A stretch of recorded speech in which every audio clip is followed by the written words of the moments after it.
Next exercise है समरूपता। इसमें मेनली हम पढ़ेंगे त्रिभुजों की समरूपता। तो समरूपता जैसा कि नाम से स्पष्ट है, जिनके रूप समान हो, जो दिखने में एक जैसे हो, ऐसी वस्तुएं बहुभुज या आइटम क्या कहलाएंगे? समरूप कहलाएंगे। और ये प्रॉपर्टी कहलाती है समरूपता। और एक होती है सर्वांग समता। तो समरूपता और सर्वांग समता, इनमें जरा सा फर्क है, केवल साइज का फर्क है। सर्वांग समता का मतलब होता है सर्व अंग समान, सारी की सारी बातें जिन वस्तुओं में आकृतियों में या बहुभुजों में समान मिलेंगी वो आइटम कहलाएंगे, सर्वांग सम कहलाएंगे। और समरूपता में क्या होगा? जो देखने में एक जैसे हैं, टू कॉपी हैं, लेकिन केवल साइज का डिफरेंस है, साइज अलग अलग है, तो वो कहलाएंगे समरूप। तो एक तो हमारे पास है समरूप आकृतियां, और दूसरा है सर्वांग सम।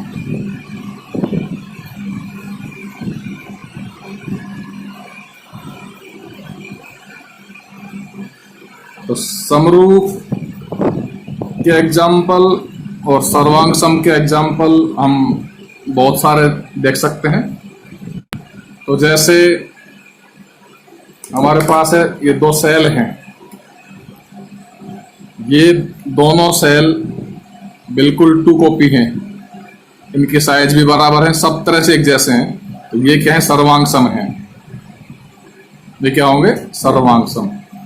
अब इसी सेल का यदि कोई छोटा रूप हो, जैसे ये वाला सेल है, तो ये दोनों, ये छोटा वाला सेल और ये बड़े वाला, तो ये दोनों क्या हैं? आपस में समरूप हैं। इनमें केवल साइज का फर्क है, बाकी सारे की सारी बातें मैच करती हैं। हर पॉइंट मैच करता है, केवल साइज का डिफरेंस है। तो इन्हें हम कहेंगे समरूप, और इन दोनों को क्या कहेंगे? सर्वांग सम कहेंगे। ऐसे ही समरूप और सर्वांग सम के और एग्जाम्पल देखना चाहें, ये जैसे दो डिब्बियां हैं, तो ये क्या है? बिल्कुल हर तरह से एक जैसी हैं, सब प्रकार से एक जैसी हैं, साइज वगैरह, प्रिंट वगैरह सब कुछ एक जैसा है। तो ये कहलाएंगे आपस में सर्वांग सम।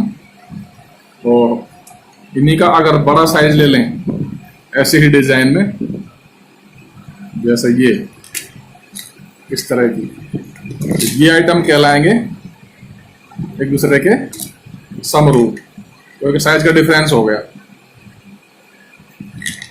और एग्जांपल लेना चाहें, जैसे चप्पल लेके आते हैं मार्केट से, जूते चप्पल, तो एक ही डिजाइन के लेकिन साइज अलग अलग हो। जैसे 5 नंबर की चप्पल है और ये क्या है? 7 नंबर की, इसके जैसी है बिल्कुल, लेकिन साइज का फर्क है, 7 नंबर है। तो ये क्या होगी? ये दोनों आपस में क्या होंगी? समरूप होंगी, एक जैसी हैं सब तरह से, लेकिन साइज का फर्क है, तो ये समरूप होंगी। और इसी नंबर की, इसी पैर की चप्पलें, वो क्या होंगी? सर्वांग सम होंगी। तो जनरली एक ही सेट की वस्तुएं, आइटम्स, जैसे पेंसिल है, ये जैसे एक सेट के स्केल्स हैं, तो ये सब कैसे होंगे? सर्वांग सम होंगे। इसमें से 2 स्केल हमने निकाले नटराज के, तो ये दोनों क्या हैं? एक जैसे होंगे। तो ये दोनों क्या है? सर्वांग सम है, क्योंकि सब तरह से ये एक जैसे हैं। और एक ही सेट के जैसे पेन हमारे पास है, तो ये पेन क्या होंगे? सब तरह से एक जैसे हैं, बिल्कुल कहीं कोई डिफरेंस नहीं है न साइज का। तो ये क्या है? सर्वांग सम है। यदि साइज में फर्क होता, एक छोटा होता एक बड़ा होता, तो ये क्या हो जाता? समरूप हो जाते। और एक ही सेट के रबर हम देख सकते हैं, तो ये रबर क्या है, एक ही सेट के हैं, ये बिल्कुल ये क्या है, सर्वांग सम। एक ही पैकेट के आइटम जैसे माचिस हैं, तो ये क्या होंगी, सब तरह से एक जैसी हैं, तो ये क्या होंगी, सर्वांग सम होंगी। एक ही सेट की मोमबत्तियां, एक ही सेट के चम्मच, एक ही सेट के गिलास, एक ही सेट की बोतल, ये क्या होंगे, सब सर्वांग सम होंगी। ये जैसे इंक है एक ही सेट की, तो ये भी क्या होंगी, सर्वांग सम होंगी। लेकिन इनमें कहीं कोई डिफरेंस नहीं है, सब तरह से समान है एग्जैक्टली।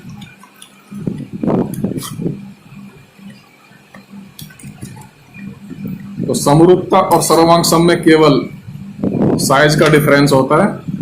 तो ये हो गए एग्जाम्पल सर्वांग सम के और समरूपता के।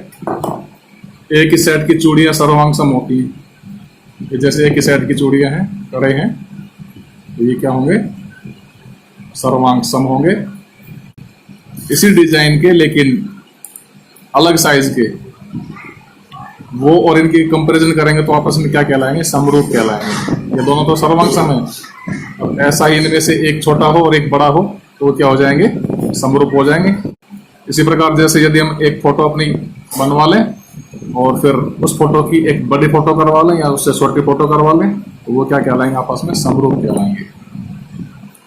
तो आपको समझ में आ गया होगा समरूप और सर्वांग सम क्या होते हैं। तो समरूप में एग्जाम्पल हम लिख सकते हैं, ये सभी वृत्त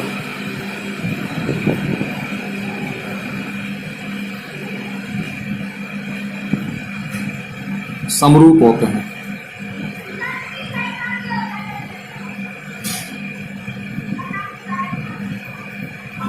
तो किसी भी त्रिज्या के हो, जैसे एक वक्त हमने ये बना दिया,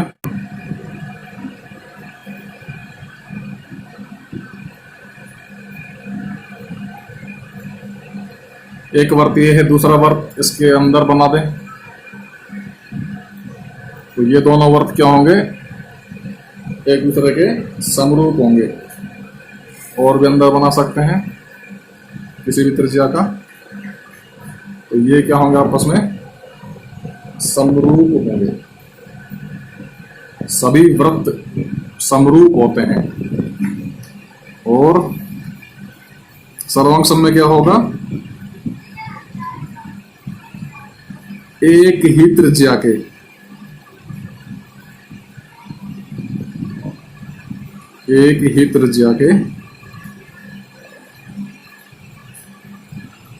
सभी वृत्त सर्वांग सम होते हैं। सर्वांग सम होते हैं।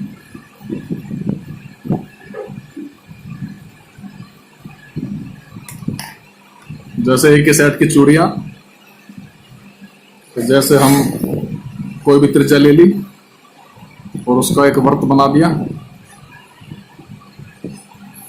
और उसी त्रिज्या का दूसरा वर्त बना देते हैं,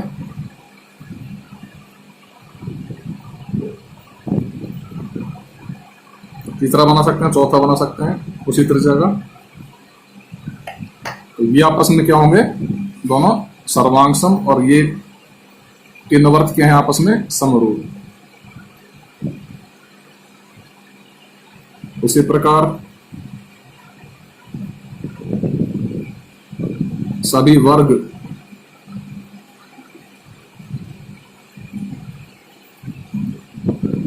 समरूप होते हैं।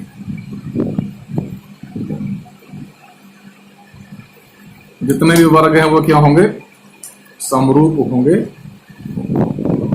जैसे हम बना लेते हैं, मान ले 3 सेंटीमीटर का है,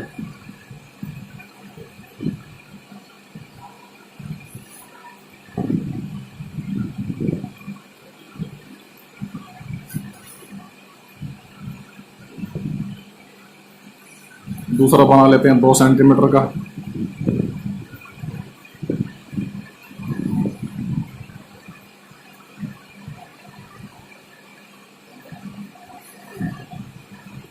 3 सेंटीमीटर का और 2 सेंटीमीटर का आपस में क्या होंगे, समरूप होंगे।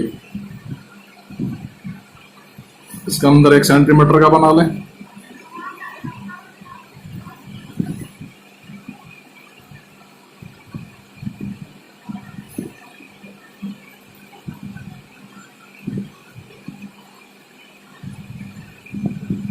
जरूर नहीं कि अंदर ही बनाए, बाहर भी बना सकते हो। कहने का तात्पर्य है कि सभी वर्ग समरूप होते हैं और सर्वांग सम कौन होंगे, समान भुजा वाले।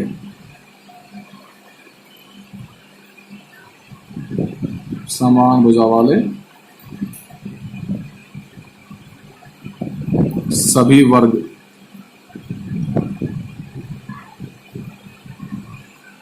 सर्वांग सम होते हैं।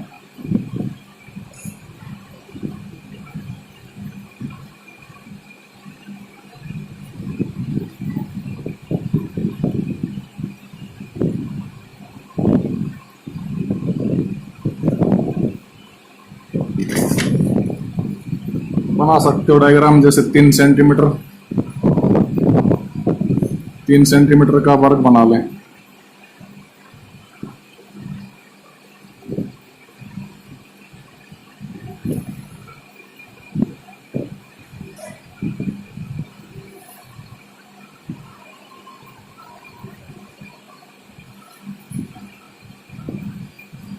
और दूसरा वर्ग भी क्या बना लें, 3 सेंटीमीटर का बना लें।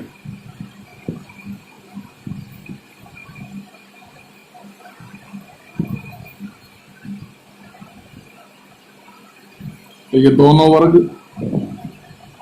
या जितने भी 3 सेंटीमीटर के वर्ग हैं वो सब क्या होंगे, सर्वांग सम होंगे। 3 सेंटीमीटर 3 सेंटीमीटर।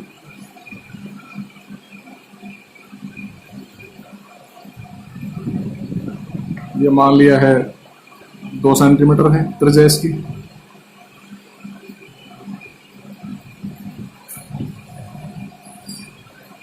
टू सेंटीमीटर मान लिया, ये भी 2 सेंटीमीटर। तो ये क्या होंगे, सर्वांग सम। 3 सेंटीमीटर, 2 सेंटीमीटर और 1 सेंटीमीटर, ये आपस में क्या होंगे, समरूप होंगे। ऐसे ये जैसे 3 सेंटीमीटर, ये 2 सेंटीमीटर का वर्ग और अंदर 1 सेंटीमीटर का, ये आपस में क्या है, समरूप। ऐसे ही त्रिभुज ले सकते हैं। सभी समबाहु त्रिभुज क्या होते हैं, समरूप होते हैं।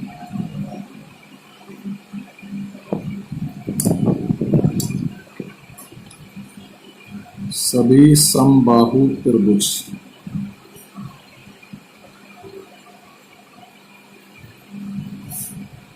जिनकी सभी भुजाएं समान होती हैं, तीनों भुजाएं समान होती हैं, तो सभी समबाहु त्रिभुज क्या होंगे, समरूप होते हैं।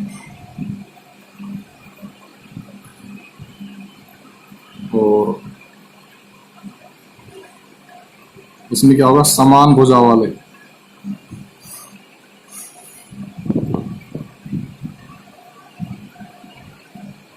समान भुजा वाले सभी समबाहु त्रिभुज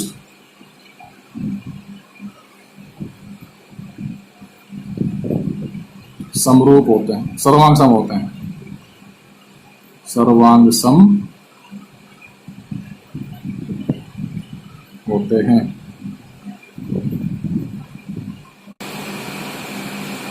समबाहु त्रिभुज मान लिया 3 सेंटीमीटर का,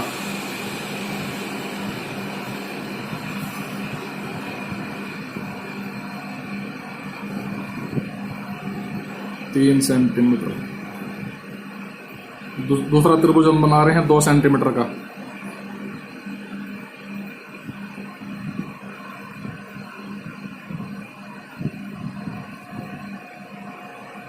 और तीसरा बना रहे हैं 1 सेंटीमीटर का।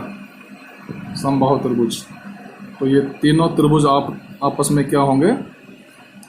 समरूप होंगे। ये 2 सेंटीमीटर का, ये 1 सेंटीमीटर का। तो सभी समबाहु त्रिभुज क्या होते हैं? समरूप होते हैं। और समान भुजा वाले सभी समबाहु त्रिभुज क्या होंगे? सर्वांग सम होंगे। जैसे ये 2 सेंटीमीटर का मैं बना देता हूं समबाहु त्रिभुज, और दूसरा भी क्या बना देता हूं? 2 सेंटीमीटर का। तो ये दोनों त्रिभुज क्या होंगे आपस में? सर्वांग सम होंगे। 2 सेंटीमीटर, 2 सेंटीमीटर। तो ये एग्जाम्पल हो गए समरूप और सर्वांग सम के। अब किसी भी बहुभुज को समरूप कहने के लिए कुछ शर्तों का होना जरूरी है, वो हम देखते हैं क्या शर्तें हैं। तो कोई भी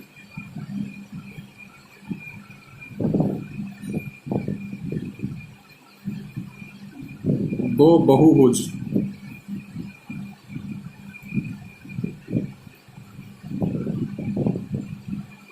समरूप होंगे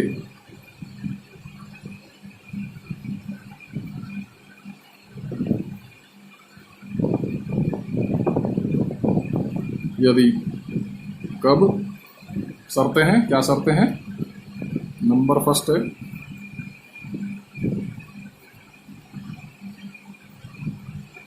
उनकी संगत भुजाएं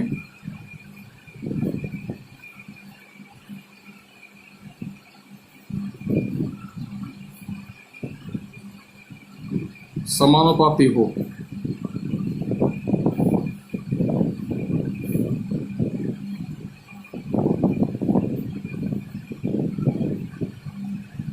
अर्थात एक ही अनुपात में हो।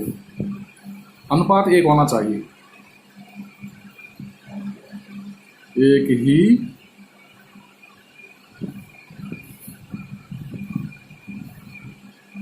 अनुपात में हो।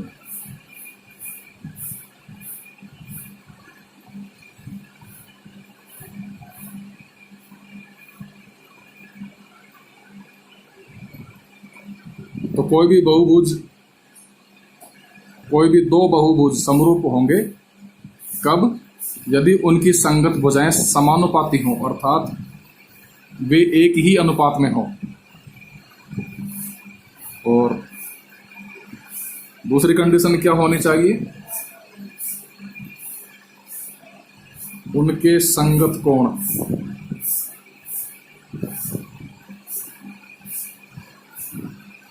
बराबर हो या समान हो। संगत कोण क्या हो? समान हो या बराबर हो।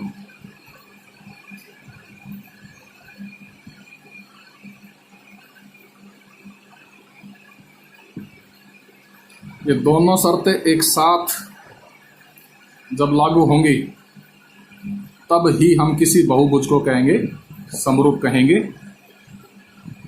केवल एक शर्त के आधार पर उन्हें हम समरूप या सर्वांगसम नहीं कहेंगे। सर्वांगसम के लिए क्या शर्तें होंगी? उनकी संगत भुजाएं कैसी हों? बराबर होनी चाहिए। अनुपात बराबर नहीं, बिल्कुल बराबर होनी चाहिए। एक की 4 सेंटीमीटर है तो दूसरी की भी 4 सेंटीमीटर होनी चाहिए। उनका अनुपात कितना आएगा? 1:1। इनका तो अनुपात समान आएगा भुजाओं का। जैसे 1/2 आ रहा है 2 भुजाओं का, तो उसकी भी 2 भुजाओं का अनुपात कितना आना चाहिए? 1/2 आना चाहिए। सर्वांग में अनुपात कितना आएगा? 1:1। तो दोनों शर्तें एक साथ लागू होगी तो ही हम कहेंगे उन बहुभुजों को समरूप या सर्वांग सम। समरूप में अनुपात समान होना चाहिए भुजाओं का और संगत कोण समान होने चाहिए। सर्वांग सम में संगत भुजाएं बराबर होनी चाहिए और संगत कोण बराबर होने चाहिए। अब संगत का मतलब है, जैसे 2 त्रिभुज हैं,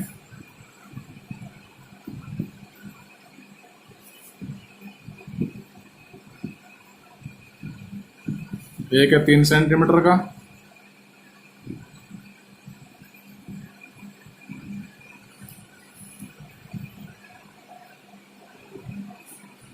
दूसरा है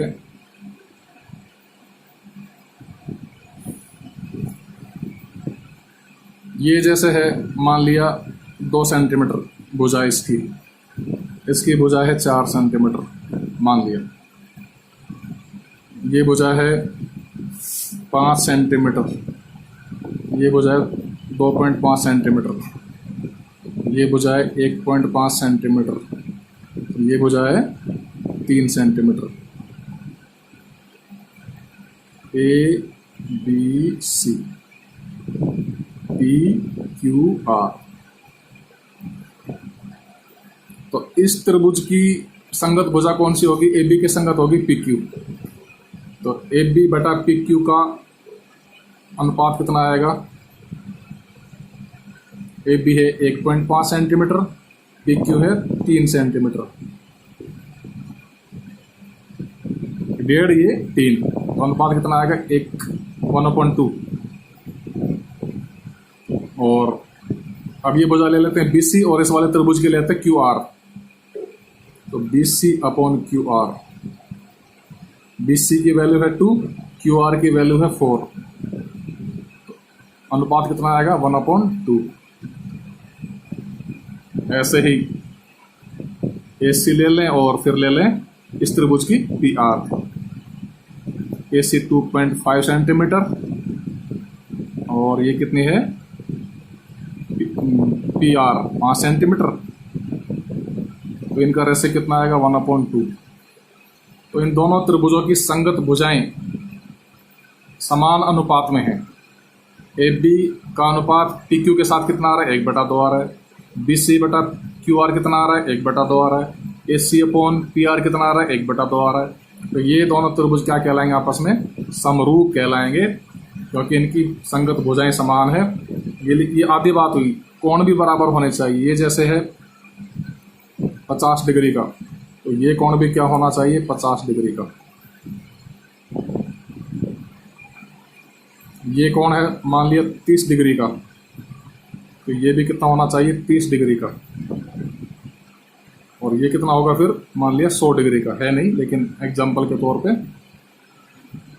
तो संगत कोण बराबर होने चाहिए। ये 50 क्या था? ये 50 का। ये 30 क्या था? ये 30 का। ये 100 क्या था? ये 100 का। तो ऐसे त्रिभुज कहलाएंगे समरूप। यदि तीनों कोण बराबर होते, 30 30, 50 50, 100 100, और आपस में भुजाएं बराबर होते, संगत भुजाएं, ये 2 सेंटीमीटर की है, ये भी 2 सेंटीमीटर की होती, ये 2.5 सेंटीमीटर की, ये भी 2.5 सेंटीमीटर की होती, ये 1.5 सेंटीमीटर, ये भी 1.5 सेंटीमीटर की होती, तो क्या हो जाते? आपस में सर्वांग सम हो जाते। तो ये है समरूपता और सर्वांग समता। तो संगत भुजाएं और संगत कोण के बारे में हम बात कर रहे थे कि संगत क्या होता है। संगत से मतलब है जैसे हमारे पास ये 2 मार्कर इंक हैं, अब इन दोनों को हम किसी एक को ऐसे कर दें। अब आपसे ये पूछा जाए कि इसके जैसा पार्ट, इस वाली का ये पार्ट है ढक्कन, तो इस वाले में ढक्कन कहाँ है? तो आप ये थोड़ी कहोगे कि ये वाला है, आप क्या बताओगे कि नीचे वाला है। इसके जैसा पार्ट कौन सा होगा? इसमें ये वाला होगा, आप आसानी से बता दोगे। तो इसके संगत क्या होगा? ये वाला पार्ट। और आपसे पूछे कि ये जो बॉटम वाला पार्ट है, ये वाला पार्ट, इसमें कौन सा होगा? तो आप ये थोड़ी बताओगे, इसको उल्टा कर लेंगे। तो ये दोनों पार्ट क्या होंगे? ये दोनों पार्ट क्या होंगे? आपस में संगत होंगे।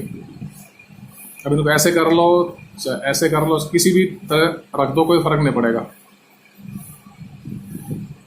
तो ढक्कन वाला जो पार्ट है, इसमें कौन सा होगा? इसके संगत ये वाला होगा। बॉटम वाला है तो इसके संगत ये वाला होगा। और जो पृष्ठ वाला है, इसके संगत इसमें कौन सा होगा? ये वाला होगा। ऐसे 2 पेन ले सकते हैं। पेन में आपसे पूछा जाए, 2 पेन आपको दे दिए कि इन दोनों पेनों में इसके जैसा पार्ट, ये जो नीले वाला पार्ट है, इस पेन में कौन सा होगा? ये थोड़े बताओगे आप ये बताएंगे ये वाला है। ये दोनों क्या हैं? आपस में एक दूसरे के संगत हैं, करस्पॉन्डिंग पार्ट्स हैं। इसके जैसा कौन सा है, ये वाला पार्ट है, और इसके जैसा ये जो कौन सा है, ये वाला है। तो कोई भी दो आकृतियाँ किसी भी प्रकार रखी हों उल्टी सुल्टी, तो उनको हम एक ही तरह से सेट करके आसानी से बता सकते हैं कि उसके जैसा संगत पार्ट उसमें कौन सा है। अभी ऐसे हो या ऐसे हो, ऐसे हो या ऐसे, किसी भी प्रकार से पड़ी हो, तो हम बता सकते हैं कि एक वस्तु का संगत दूसरे में कौन सा होगा, वो हम बता सकते हैं। तो ये हो गई संगत बातें। अब हम देखेंगे एक्सरसाइज इसकी। तो एक्सरसाइज 11.1 में जो बहुत आसान है, सारे बातें हम पढ़ चुके हैं पहले ही, दोबारा देख लेते हैं। रिक्त स्थानों की पूर्ति करनी है क्वेश्चन नंबर फर्स्ट में, और इसमें फर्स्ट है सभी वृत्त खालिस्तान क्या होते हैं। तो हम पढ़ चुके हैं सभी वृत्त समरूप होते हैं। एक ही त्रिज्या के सभी वृत्त क्या होते हैं, सर्वांग सम होते हैं। ऐसे ही सभी वर्ग तो क्या होते हैं, समरूप होते हैं, और समान भुजा वाले सभी वर्ग क्या होंगे, सर्वांग सम होंगे। तो यहाँ पर सभी वर्ग पूछा है, समरूप कर देंगे। सभी खालिस्तान त्रिभुज समरूप होते हैं। कौन से वाले त्रिभुज समरूप होते हैं, सभी समबाहु त्रिभुज समरूप होते हैं। भुजाओं की संख्या समान हो, भुजाओं की समान संख्या वाले दो बहुभुज समरूप होते हैं यदि, अभी हमने पढ़ा है कि दो बहुभुज समरूप कब होते हैं, जब नंबर फर्स्ट उनकी संगत भुजाएं क्या हो, समानुपाती हो, तथा उनके संगत कोण समान हो, तो वो क्या होंगे, समरूप होंगे। क्वेश्चन नंबर 2 में ये ऐसी ही बातें हैं, सत्य और असत्य बताना है। दो सर्वांग सम आकृतियां समरूप होती हैं, तो ये सत्य है, क्योंकि जो सर्वांग सम होते हैं वो समरूप भी होते हैं। दो समरूप आकृतियां सर्वांग सम होती हैं, ये कथन असत्य है, क्योंकि जो समरूप होंगी वो सर्वांग सम नहीं होंगी। सर्वांग सम में तो सब कुछ एग्जैक्टली समान होता है, तो सर्वांग सम आकृतियों को तो हम समरूप कह सकते हैं, क्योंकि उनका अनुपात समान होगा भुजाओं का, कोण समान होंगे। लेकिन समरूप को सर्वांग सम नहीं कह सकते, क्योंकि साइज का डिफरेंस आ जाता है। तो ये कथन कैसा होगा, सेकंड वाला असत्य। क्वेश्चन नंबर 3 सेकंड का 3, दो बहुभुज समरूप होते हैं यदि उनकी संगत भुजाएं समानुपाती हो। तो इसमें आधी बात क्या रखी है, पूरी बात नहीं है। पूरी बात क्या होती, संगत कोण भी समान होते तो ये कथन सत्य हो जाता। अब ये क्या है, इसमें आधी बात कही है तो ये असत्य माना जाएगा। क्वेश्चन में 4th में क्या है, दो बहुभुज समरूप होते हैं यदि उनकी संगत भुजाएं क्या हो, समानुपाती एवं संगत कोण बराबर हो। तो इसमें दोनों बात एक साथ आ रही हैं, तो ये कथन कैसा होगा, सत्य होगा। कोई भी बहुभुज समरूप कब होते हैं, यदि उनके संगत भुजाएं समानुपाती हो और संगत कोण बराबर हो।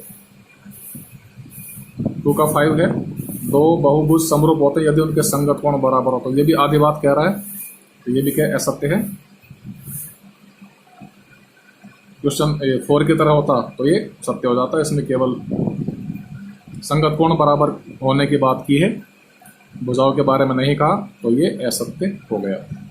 समरूप आकृतियों के 2 उदाहरण आकृति बनाकर दीजिए। तो हम अभी पीछे दे चुके हैं, वृत्त वाले सभी वृत्त समरूप होते हैं, सभी वर्ग समरूप होते हैं, सभी समबाहु त्रिभुज समरूप होते हैं, पीछे हमने बनाई है। ये एक्सरसाइज हो गई 11.1 कंप्लीट।